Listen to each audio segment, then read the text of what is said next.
아멘. 우리 옆에 분과 이렇게 인사했으면 좋겠습니다. 주님이 우리를 항상 도우십니다.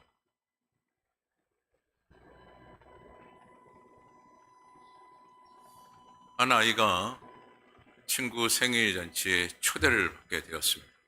그래서 그 아이는 그 초대받는 날을 늘 기다리고 드디어 그날이 되었는데, 근데 공교롭게 눈보라가 막 치는, 앞을 보지 못할 정도로 눈보라가 막 치는 거예요.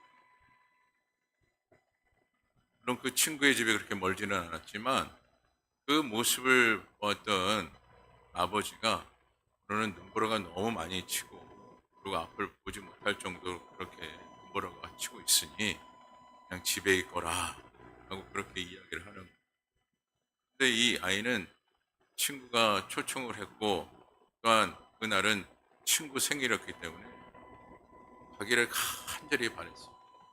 그래서 졸라대고 졸라대서 할 수 없이 이 아버지는 그래 가거라, 조심히 가거라 라고 그렇게 허락을 줬습니다. 그래서 이 아이는 기쁜 마음으로 옷을 두껍게 입고 딱 문을 열었는데, 정말 눈보라 때문에 전혀 보이지 않는,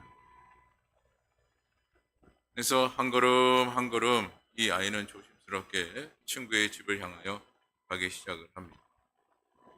그렇게 친구의 집에 드디어 도착을 하고 초인종을 딱 누르고 난 이후에 자신이 걸어왔던 길을 그때 잠시 뒤돌아보게 된 거예요. 근데 뒤돌아봤더니 눈보라 때문에 보이지 않는 그 검은 그림자가 보이는 겁니다. 그 검은 그림자는 바로 그 아이의 아버지였던 거죠. 아버지는 자신의 자녀가 안전하게 도착할 때까지 자녀의 뒤를 따르고 있었던 것입니다. 이처럼 여러분, 한 이야기의 이야기 속에 한 가지 것은, 그 아버지는 묵묵히 그 아이를 돌보고 있었다는 것을 보게 되죠. 이처럼 주님도 오늘 우리들과 함께 묵묵히 함께 계시는 분이 바로 주님이십니다. 그러니까 언제 어디서든 묵묵히 동행하시는 분이 누구시냐? 바로 주님이십니다. 그리고 묵묵히 우리를 돌보아 주시고 보호하시는 분이 바로 주님이라는 것. 우리는 간혹 생각을 합니다. 나에게 처해진 일들이 왜 나 혼자 겪는 것처럼 그렇게 여겨지? 라고 그렇게 생각하고 그렇게 살아갈 때가 많습니다. 그리고 혼자 모든 것을 감당해야 될 것처럼 그렇게 판단하며 염려하고 걱정 가운데 살아갈 때가 있어요. 그러나 중요한 것은 오늘 우리가 예수 그리스도를 믿기에 주님께서 우리의 뒤에서 늘 함께 하시고 동행하시고 또한 보호하시는 분이 주님이라는 거죠. 그러니까 나름대로 오늘 우리는 노후에 대한 그 부분을 하나하나 세워가고, 또한 그 노후의 걱정 때문에 보험도 들고 또한 집도 삽니다. 그래서 많은 어르신들이 이 노후의 문제를 해결하기 위해서 늘상 하시는 말이 뭡니까? 집은 있어야 된다 라고 그렇게 이야기를 하세요. 하지만 여러분, 노후의 그 문제 때문에 보험을 들고 또한 집을 산들 아무런 염려와 걱정이 없습니다. 보험을 아무리 많이 들고 또한 집을 한 채가 아니라 두 채, 세 채를 사도 노후에 대한 염려와 걱정은 항상 여전하다라는 얘기예요. 그러면 성경의 욥이라는 인물은 수많은 성경의 인물들 중에서 가장 큰 시련을 겪었던 인물이 바로 욥이고, 또한 어떻게 보면 그의 인생의 가장 큰 어려움을 겪으며 살아왔던 인물이 욥의 인물임을 우리는 잘 알게 됩니다. 그래서 욥의 그 인생을 우리가 세상적인 시각으로 보게 되면 참 버려진 인생이다라고까지 이야기할 정도로 참 욥은 참 큰 어려움과 그 시련, 아픔을 겪고 왔습니다. 오늘 본문에 나오는 오늘 사도 바울도 마찬가지로 그와 같은 그 시련과 역경과 아픔을 지금 겪어야만 했는데, 특히 오늘 사도 바울은 3차 여행을 마치고 자신의 고향과 같은 그 예루살렘에 돌아와 선교 보고를 해야 했는데, 그런데 그와 같이 선교 보고를 하는 사도 바울의 그 발걸음이 기쁘지 않는 것. 그것은 먼저 선지자 아가보가 예언했던 그 말 때문에 이 사도 바울의 마음 가운데는 선교 보고를 하는 그 마음이 기쁘지 않은 것. 그렇다면 예언했던 그 말이 무엇이었느냐? 바로 사도 바울이 예루살렘으로 가게 되면 유대인들에게 잡혀서 옥에 갇히게 되고 강 고생을 할 것이다 라는 것이 아가보의 예언이었어요.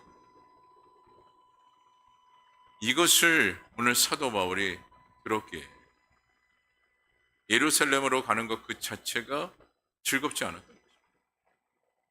그런데 사도 바울은 어떻게 합니까? 그 모든 것을 알고 있음에도 불구하고 예루살렘으로 갑니다. 그래서 선지자 아가보의 그 예언대로 사도 바울은 바로 유대인들에 의하여 잡히게 되고, 그리고 어디에 서게 되느냐? 바로 사내들인 공의 앞에 서게 되죠. 그리고 자신을 변론할 수 있는 기회를 갖게 되었는데, 그런데 중요한 것은 여러분, 사내들린 이 공회라는 곳은 어떤 곳이냐? 당시 공회원들은 최고의 권력을 가지고 있는 사람들이었고, 또한 최고의 힘을 가지고 있는 사람들이다 해도 과언이 아닙니다. 그런데 그 같은 그 공회원들이 지금 사도 바울 앞에 몇 명이 있었느냐? 70명 있었어요. 그리고 사도 바울은 혼자 그 70명을 감당해야만 했습니다. 여러분, 사도 바울을 봤을 때 얼마나 외롭겠습니까?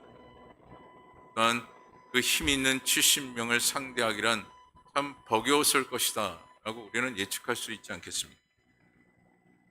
그리고 특별히 이 사도 바울을 대변할 수 있는 사람이 분명히 나와야 했는데, 당시 70여 명의 공회원들이 있었기 때문에, 최고의 권력자들이 사도 바울 앞에 있었기 때문에 그 누구도 한 사람 변론하는 사람이 아무도 없었고 도와줄 수 있는 사람이 단 한 사람도 없었다.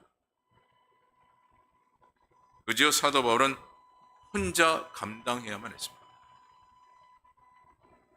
뿐만 아니라 여러분, 오늘 말씀을 통해서 보게 되면 사내들린 공회 밖에서는 사도 바울을 죽이고자 했던 바로 결사대가 있는데 그 인원은 40여 명이라 그렇게 말씀을 하십니다. 그래서 그들은 그저 사도 바울의 나오기만을 기다리고 또 기다리고 있었어요. 여러분, 이와 같은 이 환경의 배경 속에 오늘 사도 바울의 입장을 좀 보게 되면, 여러분, 사도 바울은 그들에게 어떠한 큰 해를 끼친 적이 없습니다. 그들에게 어떠한 큰 피해를 준 적도 없습니다. 오히려 사도 바울은 그들에게 말씀을 통해서 가르쳤고 그저 복음을 전하는 것이 전부였어요. 굳이 사도 바울의 죄를 이야기한다면 목숨을 내놓고 복음을 전한 것, 그것이 죄라면 죄인 겁니다.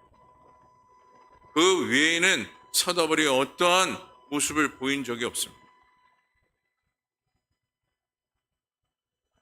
그렇게 봤을 때 오늘 이와 같은 이 환경 속에 있는 이 사도 바울의 인물을 봤을 때 얼마나 고독할 것인가, 얼마나 외로울 것인가에 대한 그 부분을 예측하게 되죠. 그리고 억울함과 동시에 정말 마음에 울분이 가득 차는 그런 마음이 오늘 사도 바울에게 있었지 않을까 하는 것을 또한 예측하게 됩니다. 또한 우리는 이와 같이 이 사도 바울의 모습을 보면서 한 가지 또한 질문해 볼 수가 있는 것이다. 사도 바울이 이렇게 하나님 앞에 그저 복음을 위해서 충성하였건만 왜 하나님께서 오늘 사도 바울에게 이와 같은 이 신원을 주시고 또한 더불어 왜 지켜만 보고 계시는가? 라는 질문이 있지 않겠습니까? 오직 지금 사도 바울은 복음을 위해서 애썼던 인물입니다. 가장 주님께서 또한 바라시고 원하시는 그 복음을 위해서 애썼던 인물이 바로 사도 바울이고만, 왜 하나님께서는 사도 바울을 그냥 내버려 두고 계시는가? 저도 목회를 하기 전에 이와 같은 질문을 동일하게 했습니다. 하나님 참 너무하시네. 하나님 앞에 충성된 사람들을 왜 그냥 내버려 두고 계시는가? 이에 대한 그 질문을 끊임없이 해왔습니다. 근데 제가 목사 안수를 받고 목회를 시작을 하면서 그렇게 질문했던 저의 질문이 바뀌기 시작을 했어요. 뭐냐면, 목회를 하다 보니까 여러 가지 참 때로는 속상함이 많이 찾아올 때가 있었습니다. 뭐냐면, 목회자는 복음을 전하고 말씀을 전하고 또한 교회를 위해서 힘을 다하는 그런 사역을 감당하는데, 그 사역을 감당하면서 오히려 욕을 먹을 때가, 또한 심지어 책망하기까지 하는 그런 모습들을 볼 때가 있었습니다.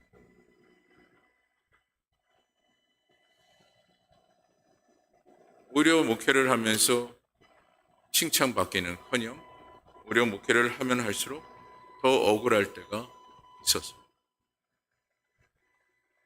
그래서 때로는 오늘 사도 바울이 겪었던 그 모습처럼 도대체 왜 가만히 계시는가?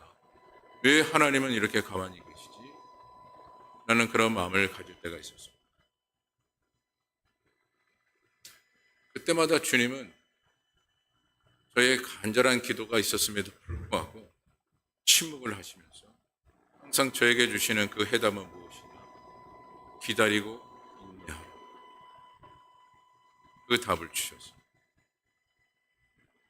근데 중요한 것은 주님께서 침묵 가운데 기다리고 인내하라는 그 메시지 속에 후에는 반드시 그 모든 문제를 해결케 하시는 은혜를 주셨다라는 것이죠.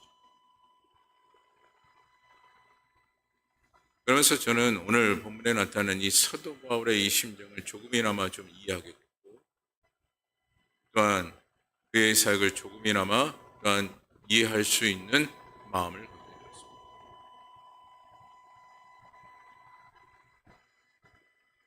저는 목회 사역에 대한 그 부분과 더불어 주의 사역의 그 모든 일에 있어서 특별히 한 가지 알 수 있었던 것은 무엇이냐? 주님께서는 그 모든 사역을 그냥 내버려 두지 아니하시고 묵묵히 도우시는 분이 하나님이시다라는 것. 그리고 여러분, 그래서 예수를 믿는 사람들의 그 믿음 때문에 주어진 그 고난이면 고난, 또한 때로는 억울함, 또한 여러 가지 그 속상함이 있을지라도 그 일이 있는 가운데 그 자세가 다르다는 얘기예요. 예수를 믿기 때문에. 그래서 여러분, 본문 11절의 말씀을 보시기 바랍니다. 우리 본문 11절 말씀 다 같이 한 목소리로 함께 읽어보도록 하겠습니다. 11절입니다. 시작. 그날 밤에 주께서 바울 곁에 서서 이르시되 담대하라. 내가 예루살렘에서 나의 일을 증언한 것 같이 로마에서도 증언하여야 하리라 하시니라. 아멘. 우리가 고난과 힘듦과 억울함을 당해도 왜 오늘날 우리의 신앙의 자세가 다르냐? 오늘 말씀에 뭐라고 말씀합니까? 주님께서 사도 바울에게 말씀하고 있는 그 현장 가운데 곁에 서서라고 말씀하고 있잖아요. 우리의 모습이 다를 수 있는 것은 주님이 곁에 우리와 함께 하시기 때문에, 고난이 있을지라도 어려움이 있을지라도 그 모든 것을 하나님께서 곁에 서서 해결케 하시는 그 은혜가 있기에 오늘날 우리의 자세, 그 삶이 다르다는 얘기예요. 오늘 말씀을 보게 되면 곁에 서서 지금 주님께서 뭐라고 말씀하고 있는 것입니까? 격려하고 계시는. 이것은 이미 사도 바울의 그 심정을 주님께서 다 읽고 계시다라는 것과 더불어 그의 마음을 이미 다 알고 계시기에 이와 같이 격려하고 계심을 보게 되는 것입니다. 여러분, 이처럼 하나님께서는 우리와 늘 함께 하시고 우리의 마음을 헤아려 주시며 또한 우리의 모든 문제를 해결케 하시는 분이 주님이신 줄 믿습니다. 이 믿음을 오늘 우리가 소유해야 하고, 또한 이 믿음을 통해서 오늘 우리는 나아설 수 있는 그런 생활권이 되어져야 한다는 것이죠. 그리고 여러분, 이와 같이 주님께서 우리와 함께 하시는 이 동행함 속에서는 무엇이 필요하느냐? 오늘 사도 바울처럼 충성된 종이 되어져야 한다는 것이에요. 그 약속의 말씀이 마태복음 28장 20절의 말씀인데 이렇게 말씀을 하고 계십니다. 마태복음 28장 20절 말씀 다 같이 함께 읽어봅니다. 시작. 내가 너희에게 분부한 모든 것을 가르쳐 지키게 하라. 볼지어다 내가 세상 끝날까지 너희와 항상 함께 있으리라 하시니라. 이처럼 하나님의 말씀대로 지켜 행하는 충성된 믿음의 종들이 되었을 때 주님께서는 어떻게 하신다고요? 오늘 말씀대로 세상 끝날까지 우리와 함께 하시는 분이 주님이시다라는.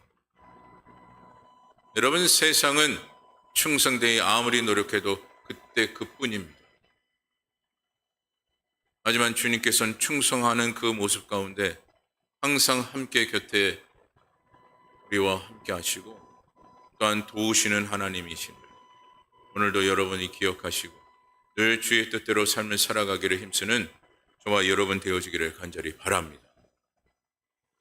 유명한 한 시가 있습니다. 그 시의 제목은 바로 모래 위의 발자국이라는 이 시인데 그의 내용은 이래요. 어느 날 꿈을 꾸었습니다. 예수님과 함께 바닷가를 거니는 꿈이었는데 바닷가 모래 위에는 두 사람의 발자국이 찍혀 있었습니다. 하나는 나의 것이었고 다른 하나는 예수님의 것이었습니다. 그 발자국은 내가 지금까지 살아온 인생의 발자국이었는데 나란히 찍혀있던 두 사람의 발자국이 어느 때는 한 사람의 발자국만 찍혀 있기도 했습니다. 그때는 내가 가장 힘들고 슬플 때였습니다. 나는 예수님께 물었습니다. 예수님, 제가 예수님을 따르기로 했을 때 예수님은 저와 항상 같이 계시겠다고 약속하셨는지요? 그런데 제가 가장 힘들고 슬플 때 왜 저 혼자만 버려두셨습니까? 예수님이 대답했습니다. 나의 귀하고 소중한 아이야. 나는 널 사랑했고 너를 떠난 적이 단 한 번도 없었단다. 너가 슬플 때나 외로울 때나 고통을 당할 때 너가 본 한 사람의 발자국은 바로 내 발자국이란다. 내가 어려움을 당할 때 그때에 내가 너를 등에 업고 걸었느니라.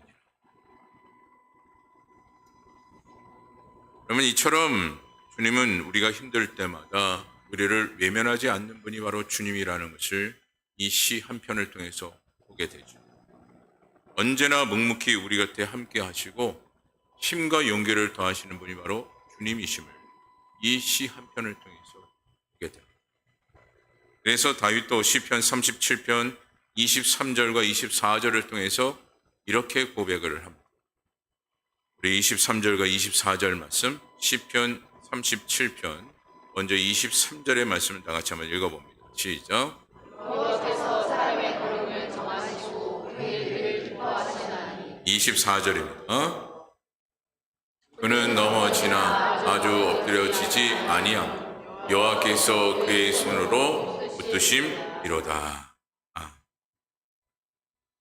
주님은 늘 우리 곁에 계시지만 오늘 우리가요 영의 눈이 어둡게 되면 주님이 늘 곁에 계시지만 곁에 계신 것을 알지 못한다라는 거예요. 여러분, 주님이 늘 곁에 계시지 않음을 우리가 우리의 생활 가운데 적용되는 그 순간부터 주님의 의도대로 살아가는 것이 아니라 내 감정대로 살아갈 때가 더 많다라는 거예요.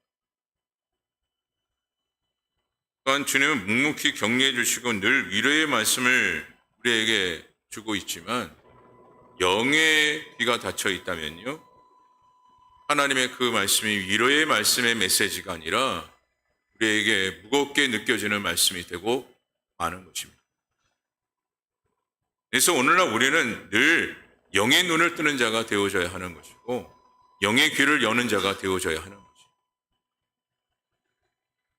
그랬을 때 우리를 묵묵히 도우시는 그 하나님의 손길을 경험하게 되고 또한 위로와 더불어 힘과 용기를 얻게 되는 것이죠.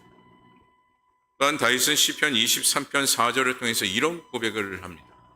시편 23편 4절 말씀도 함께 읽어봅니다. 시작. 내가 사막에 있지만 골짜기로 다니다도 해를 두려워하지 않을 주께서 나와 함께 하시리라. 주의 지팡이와 내기가 나를 안위하시리라. 아멘. 이처럼 주님께서 늘 우리 곁에 계시고 뿐만 아니라 보호하시는 분이 바로 주님이심을 말씀을 통해 또 보게 되는 것이죠. 여러분, 우리가 또한 잘 아는 바처럼 하나님께서는 풀물 가운데 던져진 그 사드락과 메삭과 아벳느고를 어떻게 하셨습니까? 묵묵히 보호하시고 건져주신 분이 바로 주님이죠. 또한 사자굴에 던져진 다니엘도 주님께서 어떻게 하셨습니까? 묵묵히 구해주신 분이 바로 주님이죠. 근데 놀라운 것은 오늘 본문에 하나님께서 사도 바울에게 위로의 말씀과 더불어 어떻게 하심을 보게 됩니까? 사람을 붙여주심을 보게 됩니다. 먼저 여러분 본문 12절과 13절의 말씀 다시 한번 우리 한 목소리로 함께 읽어보기를 원합니다. 본문 12절과 13절 함께 읽어봅니다. 시작. 날이 새매 그들이 병을 지어 맹세하되 바울을 죽이기 전에는 먹이지도 아니하고 마시지도 아니하겠다. 13절. 이같이 동맹한 자가 40여 명이라. 예, 이처럼 사도 바울을 죽이고자 하는 40여 명의 바로 결사대, 그들이 지금 조직되어서 사도 바울을 죽이고자 하는 그 환경이 지금 오늘 본문 12절과 13절의 말씀입니다. 그런데 본문 16절에 보게 되면 이렇게 말씀을 해요. 우리 본문 16절 말씀 다 같이 한 목소리로 또 함께 읽어봅니다. 16절 한번 띄워주시죠. 다 같이 읽어봅니다. 시작. 바울의 생질이 그들이 매복하여 식당을 듣고 와서 영내에 들어가 바울에게 알리자.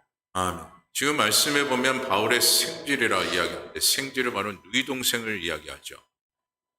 지금 누이 동생이 그들의 그 음모를 누구에게 알려줍니까? 사도 바울에게 알려주고 있습니다. 이것은 주님께서 바울의 생명을 보호하시기 위하여 사람을 보내셨다라는 것을 보게 되는 거예요. 여러분, 이것이 우연일까요? 결코 그렇지 않습니다. 오늘날 우리의 인생은 결코 우연은 없습니다. 우리의 모든 인생은 다 하나님의 계획 가운데, 하나님의 섭리 가운데 이루어진 인생이라는 거예요. 이처럼 오늘도 사도 바울의 그의 모든 인생 가운데 주님께서 늘 곁에 계심으로 오늘 생질, 누이 동생을 보내요. 그가 처해져 있는 그 어려움을 도우시는 분이 주님이라는 거죠. 근데 이와 같은 이 도움의 역사가 무엇을 통해서 이루어졌음을 우리는 깨달아야 합니까? 철저히 사도 바울이 하나님 중심으로 충성을 다하였기에 이와 같이 하나님께서 도우시고 협력해 주시고 감당케 하시는 은혜를 베풀어 주셨다라는 거예요. 그래서 여러분, 사도 바울은 어떻게 됩니까? 그의 생지를 천부장에게 보내서 그 사실을 보고하였고, 또한 천부장은 로마 시민권을 가진 바울을 어떻게든 보호하기 위해서 특단의 조치를 취하게 되는 것을 말씀을 통해서 보게 되죠. 결국 이것은 하나님께서 주변의 모든 사람들을 사용하신다는 것을 보게 되는 내용이에요. 그래서 여러분, 히브리서 12장 1절을 보게 되면 이렇게 말씀을 합니다. 히브리서 12장 1절 말씀도 우리 한 목소리로 함께 읽어봅니다. 시작. 이러므로 우리에게 구름같이 둘러싼 허다한 증인들이 있으니 모든 무거운 것과 얽매이기 쉬운 죄를 벗어버리고 이대로서 우리 앞에 나가는 경주를 하며. 이 말씀을 한마디로 정리한다면 구름같이 둘러싼 늘 그 응원군을 늘 우리에게 배치하시는 분이 누구시냐? 바로 주님이라는 거예요.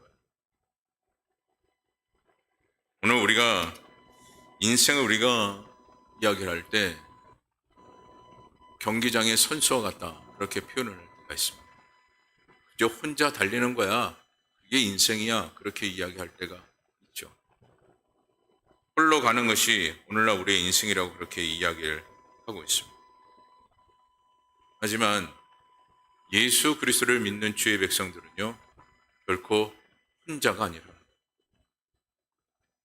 늘 곁에 주님께서 함께 하시고, 뿐만 아니라 수많은 응원군을 붙여주시고 그 모든 인생을 감당케 하시는 분이 주님이라는 거죠.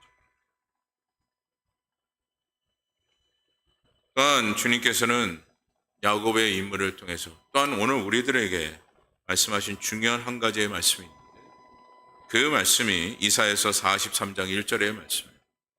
이사야서 43장 1절 말씀 다 같이 한번 읽어보도록 하겠습니다. 다 같이 한번 읽어봅니다. 시작. 하나님이여 나를 판단하시되 경건하지 아니한 나라에 대하여 내 송사를 분노하시며 가사하고 위하는 자에게서 나를 건지시소서. 시편 43편 1절이고요. 이사야서 43장 1절, 이사야서 43장 1절 말씀 제가 읽어드리겠습니다. 야곱아, 너를 창조하신 여호와께서 지금 말씀하시느니라. 이스라엘아, 너를 지으신 이가 말씀하시느니라. 너는 두려워하지 말라. 내가 너를 구속하였고 내가 너를 지명하여 불렀느니 너는 내 것이라. 여기서 가장 중요한 것은 너는 내 것이라 라는 이 말씀이에요. 이거를 영어로 보면 You are mine 이라는 이 단어를 사용하게 됩니다. You are mine 이라는 것은 이런 해석이 되어져요. 죄 많은 우리를 자신의 것으로 삼으셨다. 죄가 많은 우리를 자신의 것으로 삼으신 분이 주님이라는 거예요. 그렇기 때문에 모든 것을 주님께서는 돌보시고 돌보신다라는 거죠. 그래서 오늘 우리가 죄 가운데 힘들어하는 그 모든 모습들을 주님께서 보시고 주님께서는 어떻게 하시느냐? 괴로워하시는 분이 바로 주님이죠. 그리고 죄로 인해서 우리가 울고 있다면 주님도 울고 계신다라는 거예요. 그것이 바로 주님. 그리고 여러분, 우리가 반드시 다 잊지 말아야 될 것은 무엇입니까? 결코 우리가 혼자가 아니라는 거죠. 그래서 오늘 우리는 늘 영의 눈을 뜨는 자가 되어줘야 하고 영의 귀를 여는 자가 되어줘야 하는 거죠. 그리고 오늘 본문 23절의 말씀을 한번 보시기 바랍니다. 우리 본문 23절 말씀 다 같이 함께 읽어봅니다. 23절입니다. 시작. 백부장 불을 불러 이르되 다음 제3시에 가이사라까지 갈 보병이 200명과 기병 70명과 상병 200명을 준비하라 하더라. 지금 본문에 나타난 결사대 40여 명, 이 결사대에 이 조직된 이 사람들의 모습을 보게 되면요, 지금의 현실로 좀 비교한다면 특수부대의 인물들, 특수부대와 같은 그 모습을 가지고 있는 사람들이 바로 40여 명의 이 결사대. 그래서 누구 한 사람 감히 손댈 수 없는 그런 상황이었습니다. 하지만 주님은 어떻게 하셨습니까? 친히 그것을 아시고 준비된 군대를 배치케 하셨다라는 거예요. 이미 주님께서 어떻게 하셨다고요? 준비하셨다라는 거예요. 그리고 여러분, 본문 25절의 말씀도 한번 보시기 바랍니다. 우리 본문 25절 말씀 다 같이 한번 읽어봅니다. 시작. 지금 이 말씀은 무엇이냐? 바울의 신변 보호를 위해서 로마 총독에게 친서를 써주었음을 보게 되는 것이죠. 그래서 바울은 바로 헤롯궁까지 안전하게 호송이 되었고, 그리고 더 나아가 그토록 사도 바울이 원했던 로마에 이르기까지 안전하게 가게 되는 은혜를 입게 되었던 것이죠. 여기서 우리가 깨달아야 될 것이 무엇일까요? 우리가 어찌 보면 사도 바울의 그 모습을 봤을 때, 야, 이제는 끝이구나. 저 사람은 이제는 죽을 수밖에 없어. 라고 우리는 그렇게 이야기합니다. 하지만 주님이 간섭하시는 그 순간부터는 어떻게 됩니까? 그 길이 죽음의 길이 아니라 생명의 길이 열리게 된다는 것이에요. 누가 함께 하시기 때문에 그렇습니까? 주님이 함께 하시기 때문에. 어찌 보면 사도 바울이 죽는 그 날 사람들은 야, 저 사람 참 비참하게 죽네. 하나님 앞에 그렇게 충성하더니 결국 이거야? 아니요. 사도 바울은 육체적으로는 비참한 죽음에 이르는 그런 결과를 이르렀는지는 모르겠으나 주님이 그와 함께하기에 그는 그 죽음을 통해서 생명의 길이 열린 줄 믿습니다. 오늘 우리도 지금 세상에 맞추고 살아가는 오늘날 우리의 인생에 그저 죽음의 골짜기 가운데 달려가는 오늘날 우리의 인생이 아니라 주님과 함께 동행함으로 생명의 길을 걷는 그런 인생으로 우리는 살아가야 한다라는 거죠. 그래서 오늘 저와 여러분들은 여러분의 그 모든 마음과 더불어 여러분의 모든 생활권의 그 사정을 다하시는 그 주님과 함께 동행하기를 소망합니다. 그리고 여러분이 가지고 있는 모든 염려와 근심과 걱정을 다 해결받는 은혜가 임하기를 간절히 바랍니다. 주님은 우리의 어려움, 힘듦, 또한 그 억울함까지 정확하게 아시는 분이 바로 주님이십니다. 대충 아시는 분이 아니에요. 정확하게 아시는 분이 바로 주님이십니다. 그래서 우리가 힘들 때마다 그 모든 것을 해결케 하시는 분이 바로 주님이신 것이죠. 그리고 주님만이 우리가 가야 할 길을 다 알고 계시기 때문에 주님은 우리가 가야 할 그 최종 목적지까지 함께 하시는 분이 주님이시고 최종 목적지까지 도달하게 하시는 분이 주님이라는 것이죠. 이것을 여러분들이 꼭 기억하시고 이제는 늘 함께 하시는 주님과 함께 동행하는 믿음의 길이 저와 여러분 가운데 있기를 간절히 바랍니다. 말씀을 마칩니다. 지금까지 여러분의 삶의 과정을 한번 돌아보시기를 바랍니다. 여러분이 여기까지, 지금 여기까지 여러분 있기까지는 주님이 함께 하셨기에 가능한 줄 믿습니다. 여러분이 홀로 여러분이 살아왔다면 지금 이 시간까지 여러분들이 있을 수 없었을 것이다. 주님이 함께 하시고 묵묵히 우리를 도와주셨기에 오늘 우리는 이 자리에 함께 할 수 있었던 것이고 또한 오늘도 우리가 살아갈 수 있는 은혜를 입게 되었던 것이죠. 여러분 기억하십시오. 늘 주님은 우리를 묵묵히 도우시고 또한 오늘도 변함없이 함께 하시며 우리에게 은혜를 베풀어 주시는 분이 주님이라는 거예요. 그래서 우리는 세상과 접하는 인생이 아니라 늘 주의 말씀과 함께 주님과 동행하는 인생이 되기 위하여 늘 하나님 앞에 묵묵히 기도하며 또한 묵묵히 주님의 뜻을 따라 순종하기를 바라는 저와 여러분 되어지기를 간절히 주님의 이름으로 축원합니다. 오늘로 말씀을 생각하면서 우리 함께 찬양하기